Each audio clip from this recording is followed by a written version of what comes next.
Hello and welcome to this week's reading vlog. So this week I decided to do one of those swap my screen time for reading time situations. I think it's going to end up in me reading for a lot less time than I normally read because I don't spend a lot of time on my phone. So my average screen time in overall is about 4 hours, and that is majority just work and life. So the only entertainment that I have on my phone is YouTube. So I do sometimes watch book or tarot, whatever videos. So I'm going to be swapping my YouTube time for reading time. And as you can see on day one, it's only an hour and 46 minutes, and that's tends to be the max amount of time that I spend on YouTube per day or on entertainment in that respect. I think usually I spend at least 2 hours a day on average reading.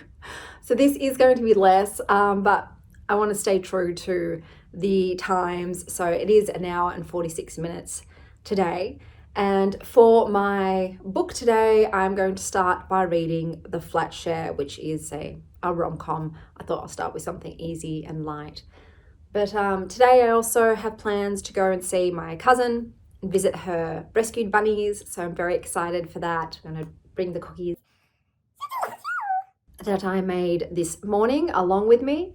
But yeah, let's get some reading in before I head off.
Hello, apologies for the bizarre lighting. I don't even know if it's bright enough, but it is too dark here for me to film without a light on. So let me tell you about what I read yesterday during my time. Yesterday I Keep My Exoskeletons to Myself. So in this world, criminals are given extra shadows, so that they've got a physical reminder of their crime. And you have a woman who was in a sapphic relationship. Her partner, her wife, was pregnant and died during childbirth, and as a result, her child was born with a second shadow because the child killed the mother. And basically you just go through this woman's depression. She really does not want the child. She never wanted to have a child. It was her partner who wanted to be a mother, and she was actually quite jealous of the love and attention that the mother was going to obviously give to the child. And I read 20% of it and I couldn't read it anymore. You were just in the mother's thought consciousness. So it was like her narrative and her just resenting the baby for her wife's death and her misery. And it was too heavy. I wasn't enjoying the writing style. I didn't feel like the story was progressing. It was just day in, day out of the monotony of being a single parent to a child you don't want whilst going through grief. So I decided to DNF it. And then I picked up The Flat Share. Oh, I did not like this book either. So basically, you've got a woman who's broke, who has to move out of her ex-boyfriend's apartment because he's seeing someone else. She's still very much obsessed with him. And she agrees to do a flat share with this guy. It's one bedroom. They're going to share the bed. But he works nights and he stays the weekend at his girlfriend's house. So they're never meant to cross paths ever. So she agrees to take it. The guy's girlfriend shows her the room because, once again, they're on opposite schedules. And she agrees to take it. And basically, her and the guy just communicate via notes that they leave each other. I didn't like the writing style, I didn't like the characters, I didn't even like the plot line. I don't like romances where it begins with a character having a partner and the woman's actually met the partner and there's like a nice friendship between them. I'm not rooting for them to have an affair, you know? And the way that she wrote the male in a very clipped tone, he just like in his head, washed my hands, dropped the pencil. I hope that guy doesn't come over and talk to me. He looks like he is, I didn't vibe with that. So I did have that one too. So that's how I spent my reading time yesterday. Now today, I read the Southern Book Club's Guide to Slaying Vampires because I decided to participate in Summerween. So that's exciting. So this book ticks off black and orange and a thriller. So I've already got like 2 of the prompts done. Oh, guys, I don't even know if I can talk about it without being vitriolic, but I've given this 1 star. I hated this with a passion because it made me feel so much rage and it made me feel gross and it made me feel like I just had 10 cups of coffee. The blurb is very misleading. The book club in question, the women, I don't feel like they have a friendship. I don't feel like they're very nice to each other. Not a single one of these ladies in the book club is a likable character. But basically, a vampire comes into town, starts killing children. One of the characters believes this new guy is the one responsible for it and that perhaps he's a vampire. She goes and gets evidence. Her friends don't believe her. They get the husbands to condescend and make her feel like she's crazy. A lot of stuff happens. That's awful. There is so much sexism, misogyny, and racism in this book. The only likable characters are 2 black women. The main character, Patricia's mother-in-law, and Mrs. Green. I didn't like anything about it. It was so frustrating to read and just the way things escalate. There is no happy ending.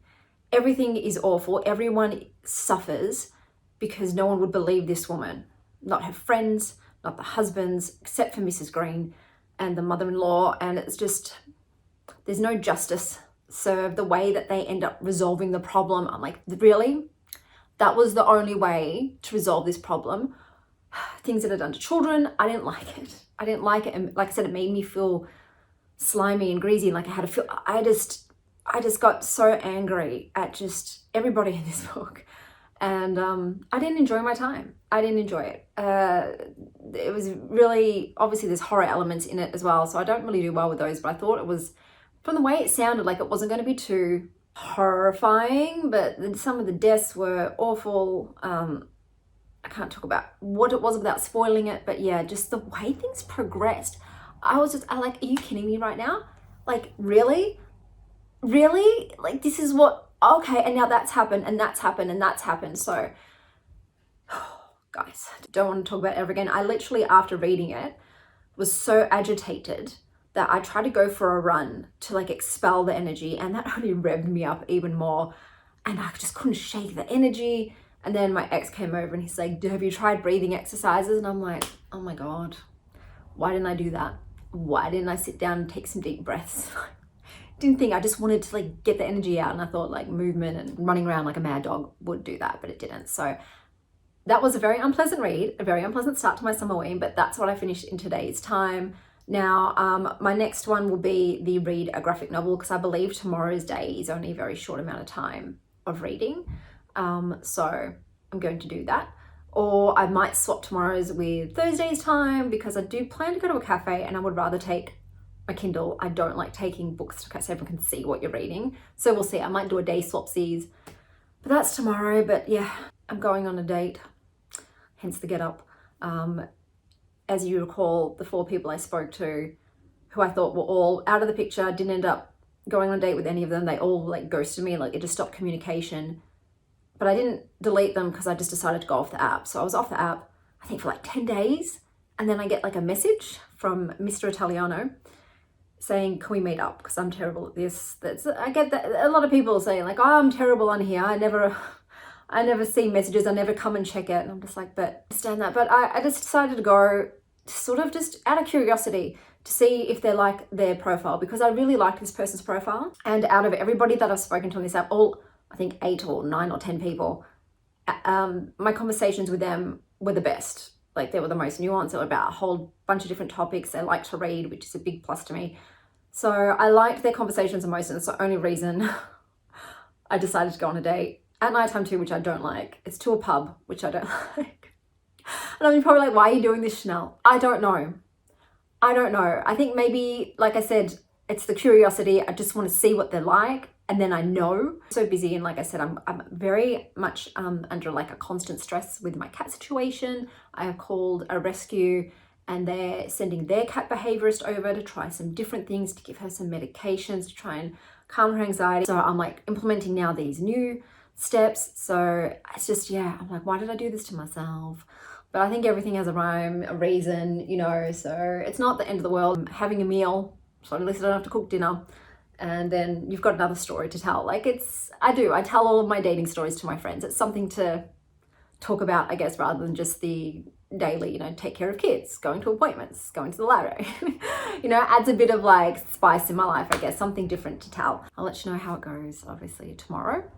I'll give you an update, but that's what I've got on for today. I'm just really looking forward to getting it done, coming home. But yep, I will touch base with you guys tomorrow.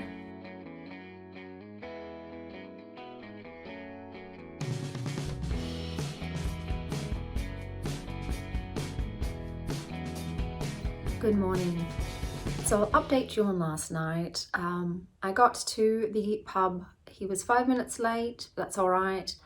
He looks like his photo's a bit older, so I feel like I was right in assuming that his photos were of him not so recently, but he was still very handsome, and we sat and chatted. He was really intelligent. He's a polyglot, and I don't know about you, but when someone can speak 7 languages fluently, it's very impressive. So I speak some Greek and German, and he started speaking to me in Greek, and I was like, well, he's doing pretty well too. Like his pronunciation was really good. And then he started speaking to me in German, and then Italian, and then French, and Croatian, and Spanish, and English. His English is impeccable. His command of the language is very impressive. His vocabulary is quite extensive for a non-native speaker. And I was just talking to him. He's very extroverted. I'm very introverted.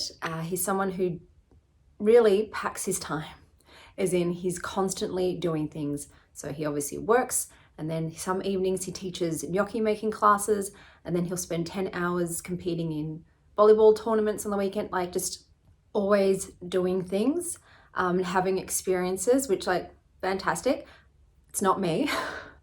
I am one of the most boring people ever. I love my routine. I love my home life. I venture out, you know, 2 days a week to have adventures and experiences. But other than that, I just like the mundane and the monotony. That's just my safe space. So I love talking to him. He was really easy to talk to.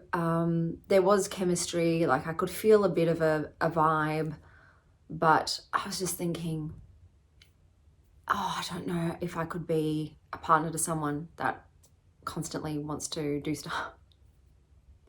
So I don't know. He was a perfect gentleman. I had amazing cleavage that night. Didn't look once, unless his peripheral is on point, but didn't attempt to even try to kiss me goodnight. It was, like I said, it was a lovely evening, and I've gone home. He sent me a text message saying good night in Greek, and I said thank you for a lovely evening. So there hasn't been any other further communication since then. I'm not going to pursue it. Normally, if I, you know, when I've met people in the past, like my ex-boyfriend who I wanted to see again, I ask them, like, I want to see you again. When can we make this happen? I just think it's because of the energy I'm in, where I'm sort of leaning more towards just not dating at the moment, that I'm not pursuing it. And I don't know if that might be a mistake in the future. Everyone that I've spoken to about the date was like, oh, he sounds fantastic, there's potential. But I don't know, I'm just like, look, if he asks me out again, I will go.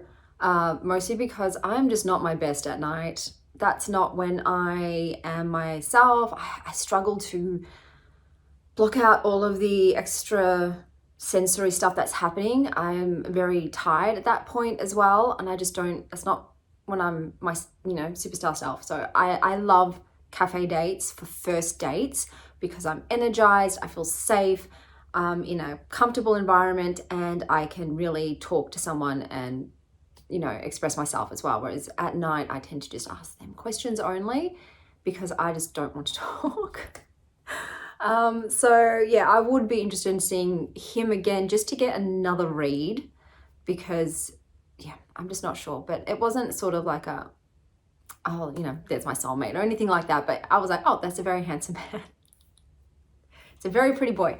And like I said, very highly intelligent, and I enjoyed talking to. I would love to have a friendship. I think that's someone I could definitely be friends with. But yeah, I was just thinking, I don't know. And he admitted, so I asked, because he didn't have it on his profile, do you want more children? And he said he never did because of ecological reasons, environmental reasons. He didn't want to add to the population. But then with his last partner, which ended a year ago, he said that all of a sudden he did want to have a child with that person. So he thinks it's dependent on the person. So that was a bit disheartening, because I'm like, man, I'm going to be 38 this year. My youngest child is 9. I don't think I could go back to babies. I know some people really love babies. I don't love babies. Babies are very demanding. I was an attachment parent, I co-slept, so I was with my child 24/7. I don't think I left my child at night until they were 3, because I waited until they were weaned. So 3 years with both kids, not leaving them ever, so that I could breastfeed them on demand. Just couldn't do it again. I don't think I could do it again. Like, I know maybe you might say, oh, if you meet the right person, but it's just the risk of another divorce and then having my children all go off to different fathers on the way. I don't like that. I would have to be beyond certain that that person was my life partner, ride or die till the very end, never going to leave, going to be a father to all of my children, if I was to do that. And I just don't think that's going to happen. I don't think that's going to happen. So we'll see how it goes. If they ask me on another date, I will go. If not, I'm fine. But now that's all caught up on. And I have to mention, it was quite funny. He opened the date by saying, have you set your new moon intentions this evening? I kind of like it. I was like, all right, yeah, that's cool. No, I haven't, but thanks for reminding me. I hadn't even jerried that it was a new moon that night. I lost track of the lunar calendar, but I was like, okay, that's cool. So I'm going to start by saying that I am swapping today's YouTube time, because it's only like 16 minutes, and I'm going to a cafe today. Today's my cafe day, and I'm going to be reading for more than 16 minutes. So I'm going to swap it with tomorrow's time, which is 1 hour and 19 minutes. So that's what I'm going to do today. And I'm going to read Of Bees and Mist. It seems like it's a spooky book. It might have autumnal vibes, because bees to me, like, I don't know, people see spring, but I see autumn. I don't know why. So I'm hoping that'll do that prompt, and I'm going to be reading most of it in the evening when I go to bed, so that'll tick off that next prompt. I thought I'd show you some books that came in the mail, one of which I didn't even order. This is called Basic Witch. I didn't order this. This also came from a company that I don't order books from.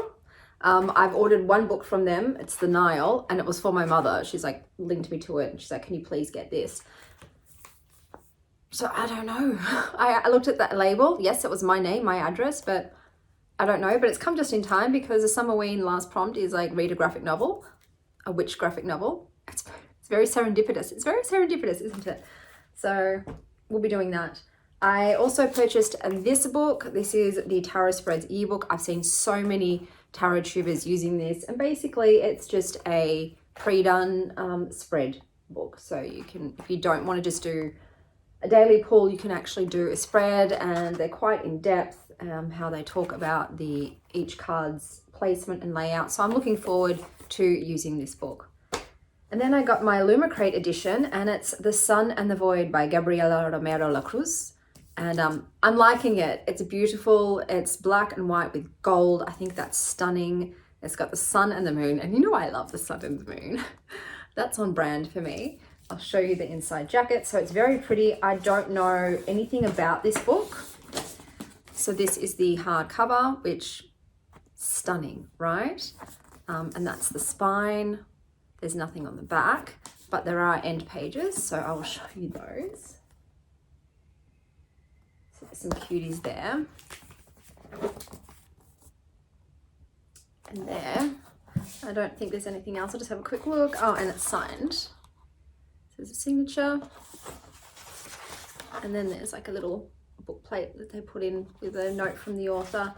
So yeah, I will be reading this at some point, and it's nice because, like I said, I've heard nothing of it, but I hope it's a good one because so far I haven't kept any of the Illumicrate editions of books that I've gotten, which is two of them. But hopefully this one will be a keeper. So that's everything so far. I will do some reading today and I'll touch base with you probably tomorrow since I'm going to be doing the majority of my reading in bed in the dark.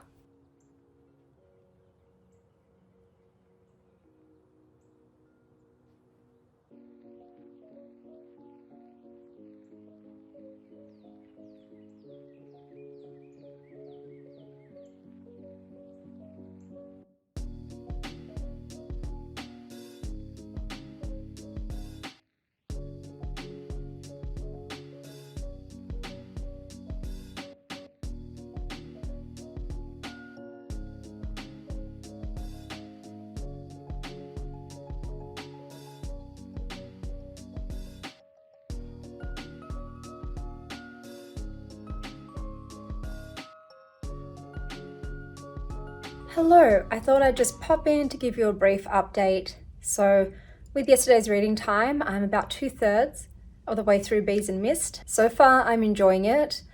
It kind of gives me like Addams Family vibes, but without the Addams Family values. There's a lot about family dynamics and relationships in this, very heavily on that, as well as motherhood. I am enjoying it. It's got a real gothic-y vibe, very atmospheric. I do like the character Meridia, I don't know how to pronounce it, but she's great. I'm a bit out of breath, I was just waking out. Her mother-in-law, on the other hand, I absolutely despise that character. Very meddlesome, very condescending, constantly just belittling everybody. And it's just like, stand up to this woman. Why won't anybody stand up to her besides Meridia's mother and her father? Everybody else just allows this woman to be a thorn in their side, but I'll talk more about it once I finished it.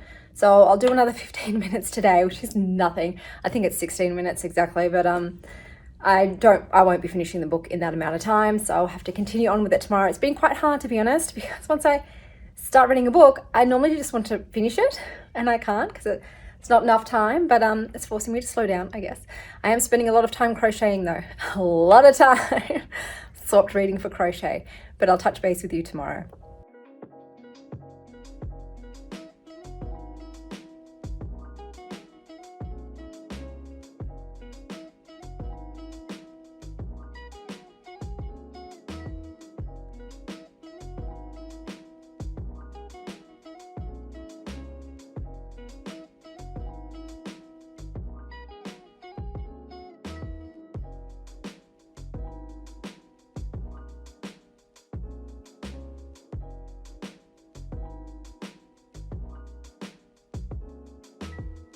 Hello. So yesterday I was meant to read for 16 minutes. I read for 48. I had to finish the book. I couldn't just not finish the book. So I'm going to deduct it from today's time of 1 hour and 19 minutes.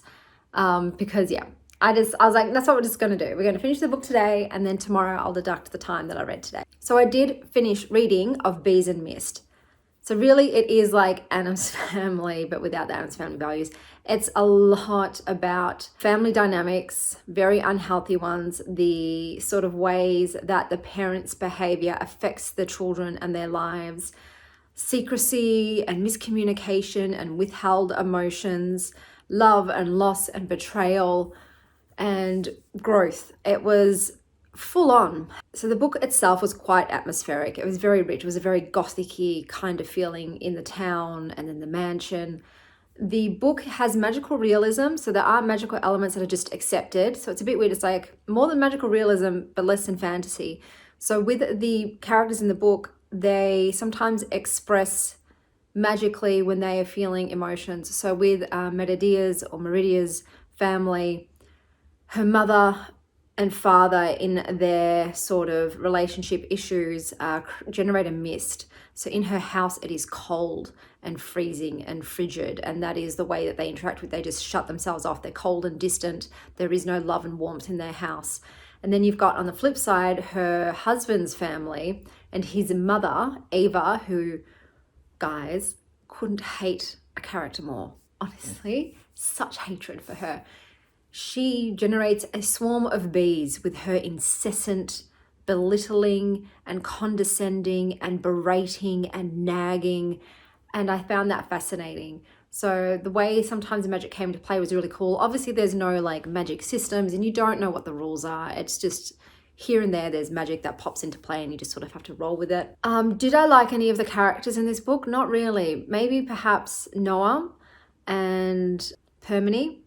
Probably they were the only two likable characters, but everyone is messed up in this book. They are all messed. They've got their traumas, they've got their issues. It's ridiculous. This whole book really is about family drama, and that's not normally something I like. You know that I've said it before, I can't read books about family drama. I've lived it. I don't want to read about it. But because it has a fantastical element to this, and because I like the kind of gothicness to it, I didn't mind it. So I guess sometimes I don't like things, but I could like them in a different context. But yeah, the book was full on. It was stressful to read, but I still wanted to know, how is this going to resolve? What's going to happen? I didn't like any of the love stories in this. I wouldn't even call them love stories. I especially hate it when there's cheating involved. It just sours it completely. I understand that happens in real life. It happened to me. I stayed with the person who cheated on me. Wouldn't do that again. Wouldn't do it again. But I love the way it was written, so I would definitely read more from this author. But yeah, it was fascinating and I enjoyed it, but it was heavy. So there's lots of things like also the death of children. It's not a light read. It's real dark and gloomy and it's got a wintry feel to it. But I did enjoy it. I like the cover. It's very simple, but it's striking. So that ticks off another of my Summerween prompts. I'm going to read the graphic novel next. And then the last prompt for the Summerween is read a book set in autumn, but it's so hard to find that. How do people find that?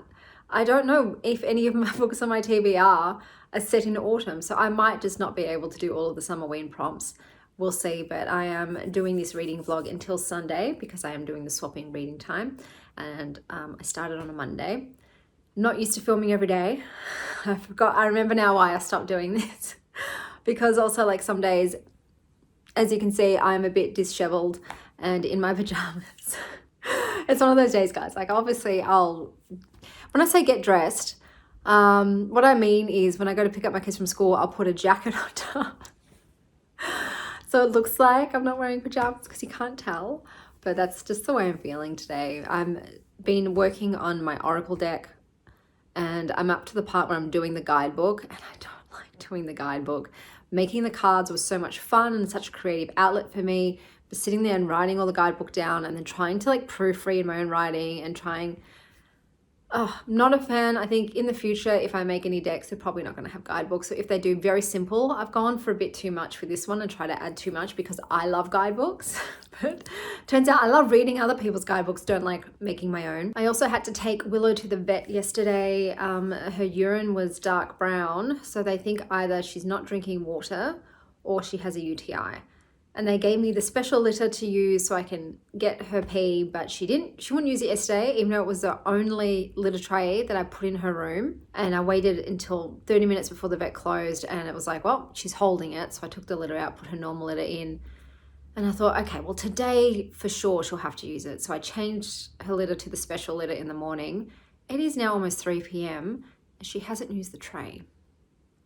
And it really sucks because I don't think she has a UTI because I don't think she could hold it if she had a UTI. So to me, this is more indicative that she's just not drinking, because the vet also said that she's like one of the healthiest cats she's ever seen. She didn't have a fever. There was nothing wrong with her. Perfect weight. So I think she's just not drinking her water. But she does have wet food. So I don't just give them dry. I give them a small amount of dry and then they get packets of wet food a day. But yeah, my vet did say to me that she says that she believes Willow would be better off in a house where there are no other cats. She said that if I want to keep her here with the other cats, we'd have to look at medicating her. And I'm like, I'm not going to drug a cat to keep them in an environment they're unhappy in. Like, that doesn't make sense to me. So she's been on the Zylkene, whatever it's called, and I haven't seen any change in her behavior, but I was told to wait a week and then try a reintroduction while she's on the Zylkene and then see how she is. So I'll be doing that on the weekend. But if there's like attacks again, then I'm at a loss of what to do next. I've done everything for the last 8 weeks what 2 different behaviorists have told me to do. Yeah, we'll see how we go after this weekend. It'll be the telling, like, is there an improvement or is it the same? She just gets stressed out by other cats and doesn't want to be around them. But anyway, so that's, I'll catch you tomorrow.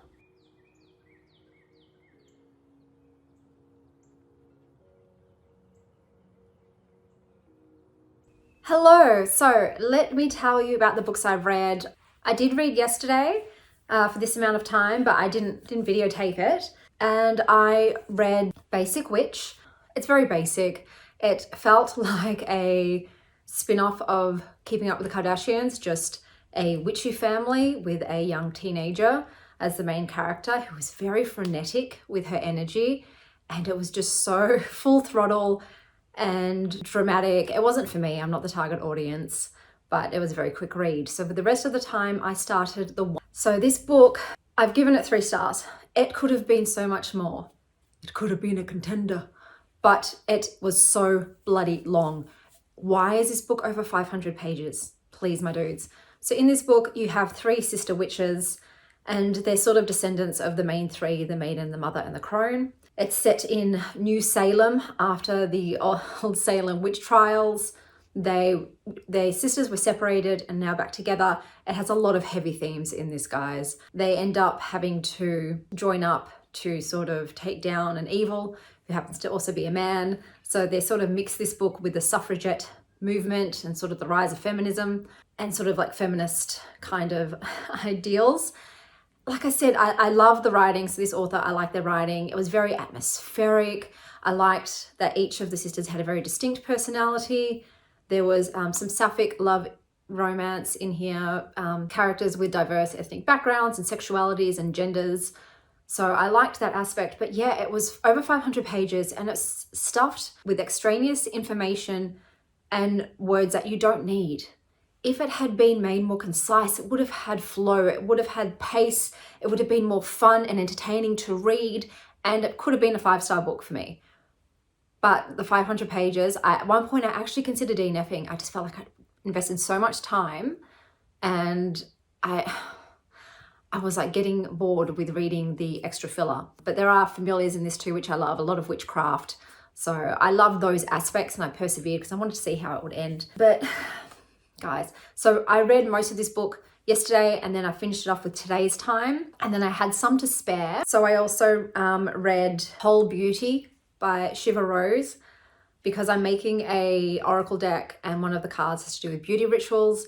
So I'm trying to find a book recommendation to go with it. But whilst I liked the beauty ritual practices in this book, I didn't really like the author. The author came across as a bit like reeking of wealth and privilege. We all wish we could have a master craftsman from a small village in Japan come to our homes and build us a traditional tea house in our backyard. And we all wish we could do private one-on-one kundalini with a world famous guru. So it was kind of like that. And I didn't like that. So I've given the book 3 stars overall. Like I said, it did have beauty rituals and practices that I was looking forward to recommend a book for my oracle deck, but I just can't recommend this one just because of the author, who's in the Hollywood scene as well. And I was like, it felt a bit like Gwyneth Paltrow from Goop. So this week I swapped my YouTube time for reading time, and that was for a total of 14 hours. And in those 14 hours, I read 7 books. I also started a book called Enchantments, but I'll be finishing it off later today. So that is everything that I read for this week. It is less than usual, I must say. I probably won't do this one again because I'm such a mood reader, and also in terms of when I want to read. So some days I might want to read for 5 hours if I have the time and I've got the desire, and then some days I don't want to pick up a book at all. And I much prefer just to go with my own whims and feeling rather than a schedule when it comes to reading. But that's everything. I hope that you're having an amazing morning, afternoon, or evening. And as always, stay well, Star Child.